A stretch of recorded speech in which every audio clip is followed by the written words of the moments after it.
orang yang berpangkat dan pejabat kan, yang jelas-jelasnya Nian. Siapa dalang sebab di balik ini? Kasus pembunuhan Brigadir Nur Hadi terus menyisakan tanda tanya. Di balik jeratan hukum yang menimpa sejumlah nama, muncul suara dari keluarga Misri, orang tua salah satu tersangka, yang merasa ada kejanggalan. Mereka meyakini anaknya bukan pelaku. Lalu, benarkah ada ketidakadilan dalam penetapan status tersangka Misri? Mari kita simak podcast dengan orang tua Misri dalam Mojok Tribun Jambi selengkapnya. Assalamualaikum warahmatullahi wabarakatuh Tribuners, ketemu lagi bersama saya Fadli di sini dan kita masih di Mojok Asik Tribun Jambi. Kali ini kita akan membahas satu kasus yang bisa dikatakan menggemparkan Indonesia. Lagi-lagi terjadi kasus pembunuhan antara oknum polisi dan menyeret satu perempuan yang diduga sebagai dan sekarang sudah ditetapkan sebagai tersangka juga. Dan kebetulan sekali perempuan tersebut adalah asli Jambi. Dan di tengah-tengah Fadli sekarang sudah hadir orang tua dari perempuan tersebut yang bernama Misri ya Bu ya? Iya, Misri. Saya sudah bergabung dengan Ibunda Misri. Selamat datang Bu di studio Bu. Dengan Ibunda siapa sekarang Bu? Ibunda Misri. Nama Ibu? Lita Krisna. Ibu Lita Krisna Tribuners. Nah, nanti kita bakalan bincang-bincang lebih dalam lagi terkait kasus yang menimpa anak dari Ibu Lita Krisna ini Bu ya. Sebelumnya Fadli mau nanya dulu nih Bu, Misri anak Ibu itu memang asli Jambi Bu ya, lahir besarnya? Besar Jambi, lahir Jambi. Lahirnya di Jambi. Jambi. Berarti dari sekolah pun dia di Jambi Dari Bu ya? TK, SD, SMP, SMA Jambi. Di Jambi. Dan saat ini si Misri sebelum kita ngomongnya sebelum ke kasus Bu ya, sebelum dia merantau lah bahasanya, merantau hijrah ke Jakarta. Iya. Nah selama di Jambi, Misri kegiatannya apa Bu? Kegiatannya sebelum dia hijrah ke Jakarta kerja di kantor OJK. Oh, di kantor OJK. Iya.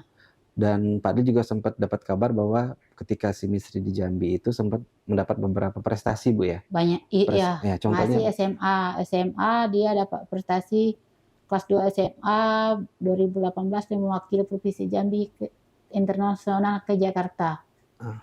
Lomba Kawah Kepemimpinan Pelajar. Kawah Kepemimpinan Pelajar ya? Iya. Oke.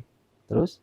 Sudah itu dia dapat juara 2 mewakili Provinsi Jambi dari 34 provinsi.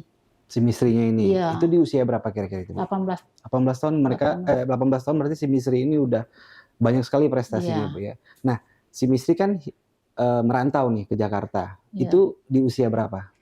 Usia 20 hampir 4 tahun, 2022 dia berantau. Oh, 2022 dia langsung pindah ke Jakarta. Almarhum bapaknya. Cobalah ayo cari, mana tahu ada lebih bisa menghidupi adik, dia bilang gitu kan. Jadi dia mutusin ke Jakarta. Memutuskan ke Jakarta. Si Misri sendiri berapa saudara Bu? 6. Dia anak sulung, anak pertama. Oh, dia anak pertama. Iya. Lumayan berat pundaknya. Itu yang di pundaknya berat, yang dipikirkan dia tuh. Adik-adiknya banyak berarti Bu ya. Jadi dia memutuskan untuk pindah ke Jakarta dan di Jakarta bekerja apa? Pertama dia bekerja kayak ikut di perumahan kayak gitu. Oke, di Jakarta itu ya. Ya. Berarti dia di 2004 ya? Pindah ke Jakartanya? 2022. Oh, 2022 pindah ke Jakarta sampai dengan sekarang. Ya. Nah, selama dia di Jakarta, Bu, gimana komunikasi dengan Ibu? Oh, setiap hari. Mau tidur, nelpon, mau makan, nelpon, pulang kerja. Video call kan sama adiknya gitu. Jadi semua kerjaan dia itu dia ngasih tahu. Jadi dia tidak pernah ngambil satu pekerjaan tanpa nelpon. Oh, tanpa restu Ibu lah intinya ya. Jadi kalau mama izin, ayo ambil, kalau enggak ya udah.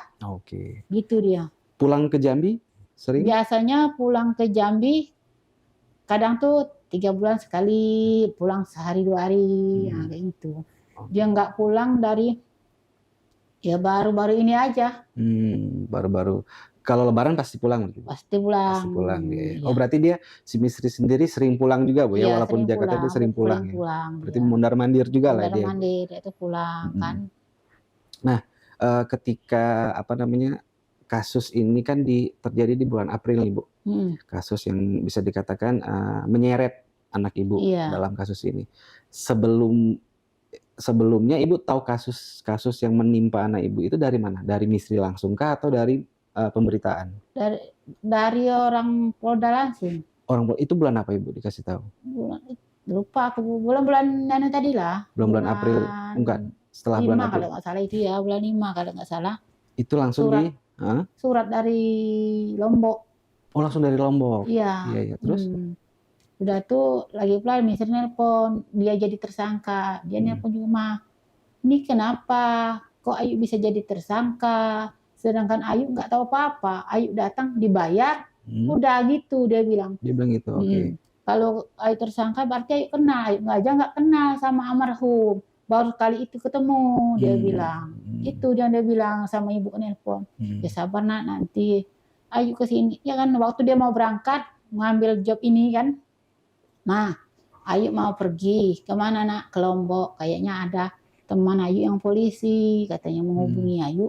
Mau ngajak party apa tuh. Tidak paham juga itu kan dek. Ke Lombok. Ya kalau Ayu mau ya ambil. Kalau enggak ya nggak usah. Aku bilang. Masa mau Ayu ayah senyaman Ayu. Kayak Ayu ambil lah Mang. Katanya. Uangnya nanti bisa untuk adik sekolah. Dia bilang gitu ya, Misri ya. Oke. Bisa untuk adik sekolah. Kan adik mau kuliah juga. Kayak yang kecil mau TK, dia bilang gitu. Ya udah kalau kau nyaman. Ya diambil itu.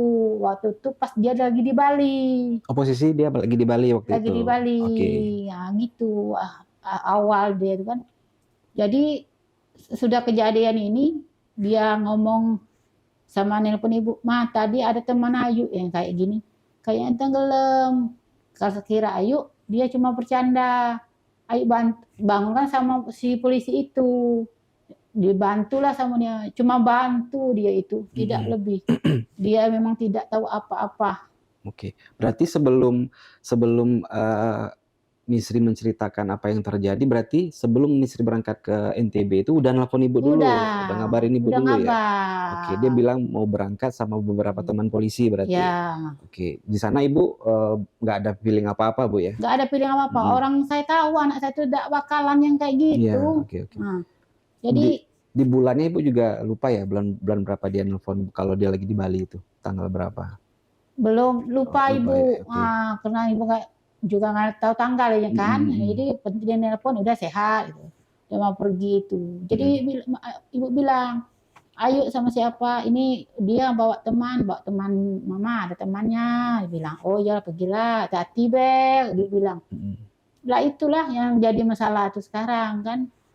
Nah, ketika Misri dari Bali nelfon ibu kalau dia mau berangkat ke NTB kan? Iya. Nah, ketika si Misri sudah sampai di NTB, apakah masih nelfon ibu berkomunikasi? Masih nelpon. Gimana Kejadian itu? Oh, ininya tidak ada hal yang mencurigakan? Enggak ada. Dia kan, "Ma, udah nyampe di NTB." "Oh, alhamdulillah," ibu bilang. Terus? Sudah kejadian itu, udah ditetapkan tersangka, baru dia nelpon juga, terus, orangnya nelpon terus. Dia bilang, "Kok Ma, kok Ayu jadi tersangka? Ini gimana?" Kata Ayu tidak pernah salah, Ayu tidak melakukan apa, kata Ayu nggak pernah kenal sama yang polisi ini, baru 2 kali ketemu. Nggak ada, cuma ikut kerja, kerja dia komitmen dengan kerja, penting dapat uang aku pulang kayak gitu. Berarti memang si Misri sama si polisi ini memang tidak ada kedekatan. Tidak ada apa-apa. Memang nggak kenal sama sekali Bu ya. Cuma baru di hari itu aja kenalnya. Itu aja ketemu. Oke. Nah, si Misri sendiri kan Misri nelpon kalau kasusnya sudah mencuat nih Bu. Iya. Ketika Misri nelpon kayak gitu, gimana perasaan Ibu? Ya rasa terpukul lah. Karena anak Ibu kok jadi tersangka. Iya. Jadi dia cerita, "Ini kayak gimana?" Dia orang ini bilang Ayu yang selingkuh dengan dia, rangka apa? Bilang lagi pula Ayu bunuh dia, rangka apa? Ayu dendam apa yang Ayu dendami? Sedang Ayu nggak ada sangkut masalah dia, nggak tahu dengan dia, dengan mereka ini. Kenal Ayu juga cuma enggak. kerja aja, dia bilang. Memang yang jelas selingkuh itu bukan Ayu, katanya. Ayu lihat yang si cewek Melani ini ciuman sama almarhum. Lihat di mata kepalanya. Dah tuh Ayu tegur lah, jangan kayak gitu, dia bilang. Udah sebatas itu. Udah itu yang yang cewek ini sama polisi itu pulang ke hotel. Si berdua, si Melani sama polisi ini. Terus misrinya kemana ceritanya? Misri tinggal di villa itu sama yang polisi ini tadi, sama polisi almarhum ini tadi. Jadi dia polisi yang satu tidur. Tidur, dia megang HP, duduk, yang almarhum ini berenang. Temanin Misri? Enggak. Jadi Misri dia lihat dia berenang di video itu kan, di video nyebar itu nggak apa-apa dia. Biasa-biasa aja, nggak. Dia biasa, nggak ada luka-luka. Jadi sudah dia itu Misri pergi ke kamar mandi, bersihkan badan. Sudah keluar kamar mandi itu, barulah dia lihat almarhum tuh sudah tenggelam katanya. Ya, berarti posisi Misri ketika ketika almarhum masih hidup, Misri ada memvideokan itu, Bu ya. Setelah itu Misri pergi ke kamar mandi. Keluar dari kamar mandi, Misri tiba-tiba melihat almarhum sudah tenggelam. Seperti itu ya, Bu ya. Nerungkup katanya itu. Itu cerita Misri ke Ibu ya. Oke. Jadi lihat di Misri dia kayak itu, bangunkan sama yang polisi tadi tidur, dibangunkan. Si Misri bangunkan. Iya, kita bantu. Ini kenapa temannya katanya. Dibantulah sama si Misri sama teman itu, diangkat berdua. Oh, di situ posisinya Misri masih bantu, malah bantu, Bu ya. Bantu, dia berdua itu bantu, cuma dia berdua. Bantu angkat. Jadi polisi itu dikasihlah napas buatan. Namanya polisi kan, pasti ada bantuan pertama. Nggak apa-apa itu. Jadi kalau masalah yang lain-lain tidak ngerti dia. Oh, dia pun juga kaget tiba-tiba jadi tersangka. Dia kaget, jadi tahu-tahu jadi tersangka. Sedangkan yang diberitakan itu tidak yang aslinya. Yang mana yang tidak aslinya? Yang berita yang Misri selingkuh, yang Misri kayak ini nggak ada itu. Yang dibesar-besarkan aja itu. Kalau selingkuh otomatis dia kenal deh. Iya betul. Ini kenal aja cuma di situ, selingkuhnya di mana. Dengan polisi yang tersangka ini juga, kalau dia ada hubungan, kok ketemu cuma 2 kali sama ini? Ya kan mustahil. Logikanya nggak nyampe ya. Nah, itu aja. Waktu Misri menceritakan kronologis itu, berarti Misri masih di NTB, Bu ya? Nelfon Ibu itu? Udah ada di Banjarmasin. Di Banjarmasin. Dia nelfon Ibu, menceritakan apa yang terjadi. Jadi Ibu bilang, ya udah nak, kau selesaikan, kau pergi aja ke NTB. Jangan kita melarikan diri. Kalau kita tidak salah, ya kita kita menyerahkan diri. Kita tidak salah. Kalau orang lari berarti orang takut. Kalau kita nggak salah, maka dia pergi lagi ke NTB. Dia tidak mau, Ibu tidak boleh melarikan diri. Kalau kita nggak salah, nggak usah. Kita berani karena kita benar. Dia ya sudah, dia pergi ke NTB. Yang jadi beban dia itu masalah dia kesurupan. Aku dengar di berita itu kan. Misri itu dari awal karir memang itu penyakit dia. Oh, dia sering. Sering. Kalau mau tahu di SMA, di mana-mana dia itu kalau terbeban, banyak pikiran. Kayak gitu, orangnya lemah. Oh, gitu. Itulah Ibu kaget kok Misri bisa sekejam ini. Ayamnya nggak berani. Iya. Lagi pula dia ya. Kalau ngebuk polisi itu kekar. Betul. Terutama Misri ini, lihatlah, letoy semua sekedar tinggi. Iya. Apalagi nak mematak tulang lidah, aku dengarkan dari berita kan, tulang lidah, tulang leher, banyaknya yang luka. Berarti itu berkuatnya, kuat. Tenaga kuat itu. Tenaga kuat. Coba tes tenaga Misri. Kemana tenaga Misri itu? Itu Ibu di sini kok Misri ini tadi tertuduh, sedangkan Ibu tahu dari awal anak ini tidak mungkin Ibu tidak tahu. Iya, karena anak Ibu dari kekuatan anak Ibu tahu, dari tingkah laku anak Ibu tahu, di pemberitaan anak Ibu kayak gini, semua itu udah ada. Nah, setelah kejadian Misri nelfon Ibu, ada pihak-pihak lain mungkin yang ngabarin Ibu, ngajak ketemu atau gimana gitu? Oh, nggak ada, Bu ya? Nggak ada. Ibu udah berangkat ke sana untuk jenguk Misri? Kalau berangkat belum pernah berangkat. Oh, berarti komunikasi sama Misri masih lewat telepon sampai sekarang, Bu? Nggak ada. Kalau nggak salah sudah ditahan nih, ada 2 kali pengacaranya yang nelpon, Ibu dikasih ngomong sama Misri. 2 kali ataupun 3 kali gitulah. Selebihnya Ibu melalui pengacara aja, nggak pernah ngomong sama Misri. Apa terakhir Misri komunikasi sama Ibu? Dia ngomong apa? Dia bilang, Mama, ayu capek. Dia bilang, jangan capek. kau hadapi. Ayu ini katanya kayak lelahnya mikir mama. Dia cuma ngomong nanti kalau Ayu lama di sini mau makan apa? Adik nanti nggak sekolah. Itu yang dipikirkannya, bukan masalah dia lagi. Berarti Misri ini memang memikirkan keluarga, Bu, ya? Keluarga. Iya. Dia nangis di waktu nelpon 2 kali atau 3 kali itu. Cuma dipikirkan dia itu dalam pikiran dia itu nanti mama makan apa, adik nggak bisa sekolah. Gitu. Nah, ketika Ibu mendengar dia sudah menjadi tersangka ya begitu, Bu, ya. Gimana perasaan Ibu? Ya sok lah rasanya. Anak kita jadi tersangka. Nggak percaya, Bu, ya? Nggak percaya. Sedangkan dia kita tahu tidak mungkin sama sekali. Dalam akal ibu yang orang bodoh ini deh, yo. Mosok misi bunuh polisi. Sedangkan dia lagi rangka dia dendam, rangka apa? Lagi untung dia untuk bunuh itu apa? Dikatakan banyak duit, tidak ada duit. Si Misri ini kan, kalau Misri ini, aku ada bisnis yang besar ini, biar dia bunuh. Apa bisnis Misri? Kalau dia ada duit, ada bisnis dia, tidak mungkin ibu saruh. Iya. Intinya tidak ada kepentingan Misri untuk menghilangkan nyawa ya. Nggak menghilangkan nyawa orang, nggak ada Misri. Sebelum itu Misri ada cerita nggak, Bu? Dia pernah ada yang dekatin dia, polisi? Nggak ada. Nggak ada, Bu, ya? Nggak ada. Dia itu semua kalau ada dekat orang cerita. Oke. Sebelum kejadian berarti nggak ada cerita? Nggak ada cerita, nggak ada dia. Cuma dia tuh yang sering dia cerita, mama, Ayu nggak mau mikir pacaran, Ayu mikir mau cari uang biar adik bisa sekolah. Bisa adik hidupnya nyaman. Jangan seperti Ayu semua, nggak sekolah. Malahan dia, kalau Ayu dapat duit, mama kayaknya Ayu mau kuliah lagi, nyambung kuliah. Kan dia kuliah gagal. Dia kan kuliah di Muhammadiyah. S1-nya itu ya? Nah, belum. Iya, maksudnya S1 gagal. Dia mau nyambung kuliahnya berarti. Kan Ibu tidak percaya apa yang dilakukan oleh Misri karena ya memang Ibu adalah ibunya. Nah, apa upaya Ibu untuk membantu anak Ibu? Ya Ibu apa yang Ibu bisa bantu? Ya seperti kayak ini, kalau bisa minta diperjelaskan, minta dibongkar siapa yang pelaku utama, masalah apa anak Ibu bisa terlibat. Masalahnya nih Dek, yang dikorbani orang yang bikin kayak gini nih bukan Misri Be. Maksudnya gimana itu, Bu? Adiknya juga korban. Adik siapa? Adik Misri. Korbannya maksudnya? Korbannya sekolah dia gagal. Oh iya, betul. Iya. Terganggu semuanya gara-gara ini, Bu, ya? Sebabnya ngapa nggak gagal?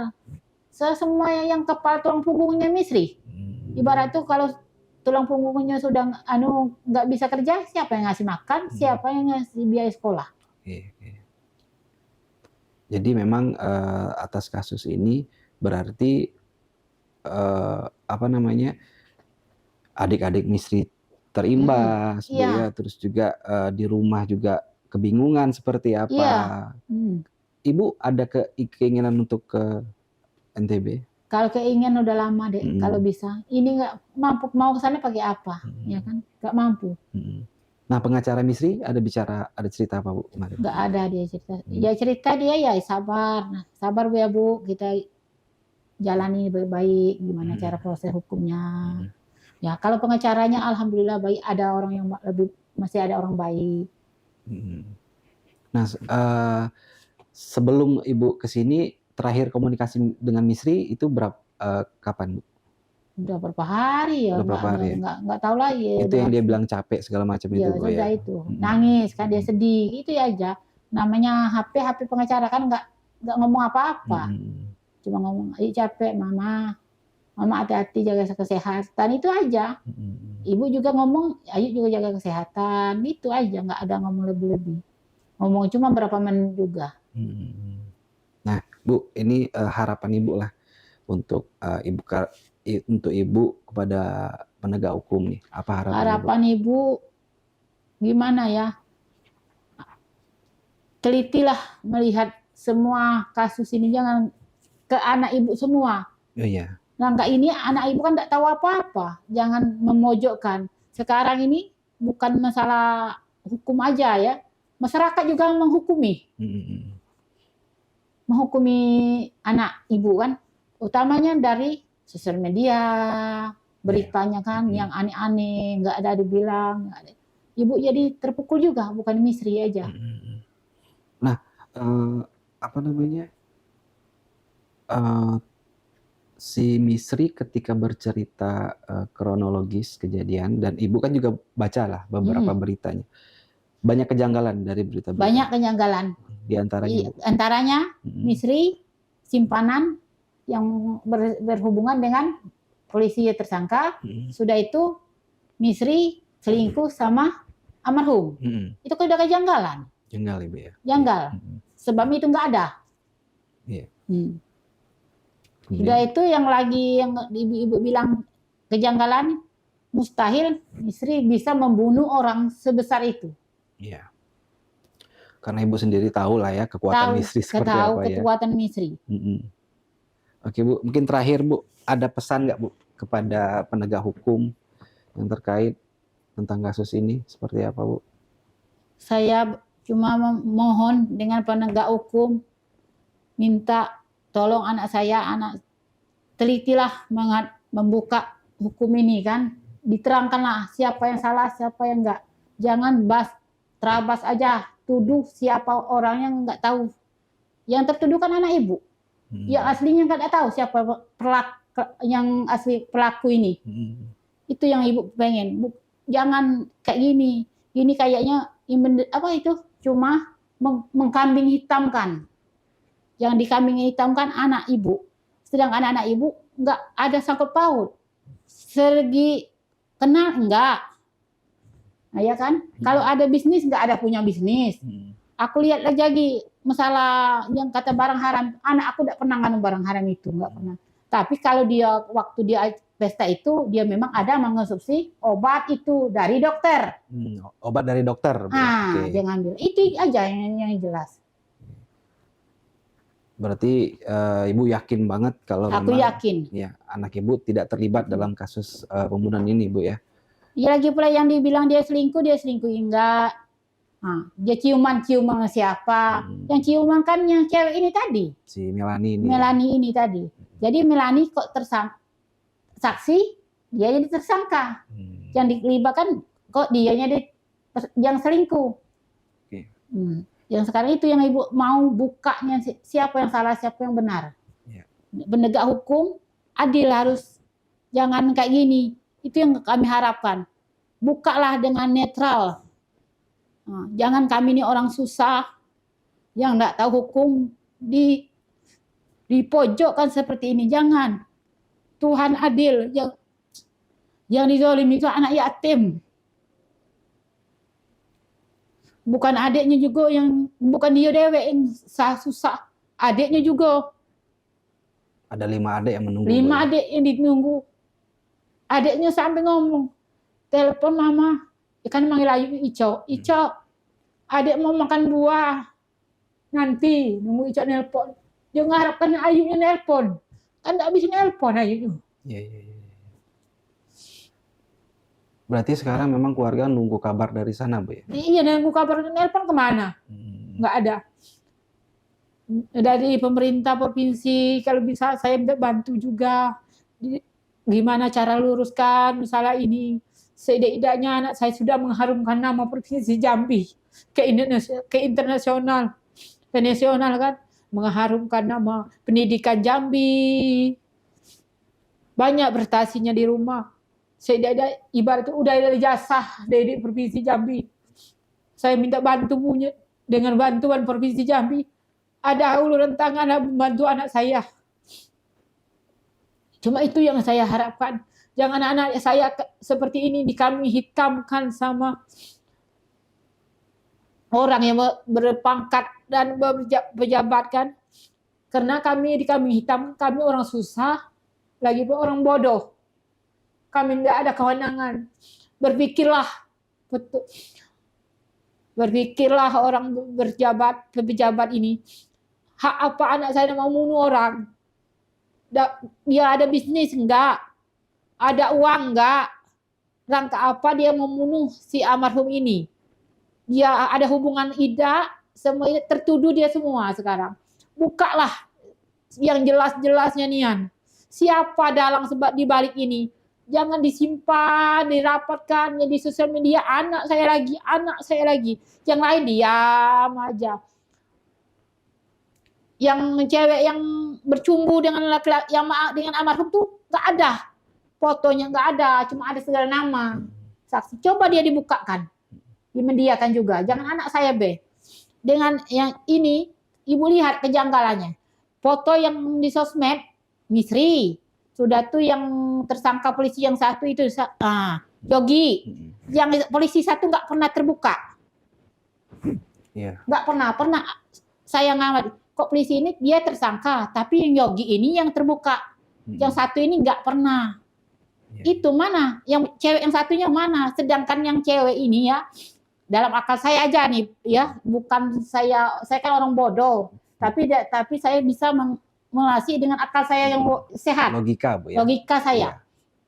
Yang selingkuh, yang ngaku Melani ini istrinya, yang tadi polisi yang satu tersangka, yang bercumbu Melani ini dengan almarhum. Apa waktu ini bukan saya bisa ngomong beda? Apa Yogi ini wajib membunuh? Sedangkan yang selingkuh ini bukan ibarat perempuan Yogi. Di situ aja pakai akal. Ini diputar balik, kayak bola pingpong. Jadi anak saya jadi korban. Terakhir, Bu, si Misri dengan Melani kenal, Bu? Nggak kenal. Berarti kenalnya kenal di Lombok. Oh, kenalnya di sana. Oke. Iya. Mungkin ada lagi yang mau Ibu sampaikan? Nggak ada, cukup sampai situ. Itulah unek-unek hati saya. Minta keadilan untuk anak saya. Sebabnya saya yakin anak saya tidak bersalah. Keadil-adilnya nian, seadil-adilnya nian, buka nian. Siapa? Sekarang pun saya minta bukakan polisi yang satunya yang bersama Melani itu juga. Jangan anak saya yang dibuka, Melani juga harus disorot, pemedia juga. Jangan disimpan ini. Kalau disimpan seolah-olah saya ini dikambing hitamkan anak saya. Oke, Tribuners, itu adalah isi hati dari Ibu Misri, Bu, ya. Mudah-mudahan, saya berharap, kami dari tim Tribun berharap kasus ini cepat menemukan titik terang, dan jikalau memang si Misri tidak bersalah, ya memang cepat dibebaskan, karena memang ada 5 adiknya yang menunggu di rumah bersama dengan ibu yang menunggu di rumah, Bu, ya. Terima kasih Tribuners udah menonton Mojok Asik Tribun Jambi hari ini. Sampai ketemu di Mojok Asik berikutnya. Assalamualaikum warahmatullahi wabarakatuh. Bye-bye. Download Tribun X sekarang. Menghadirkan lokal menjadi Indonesia.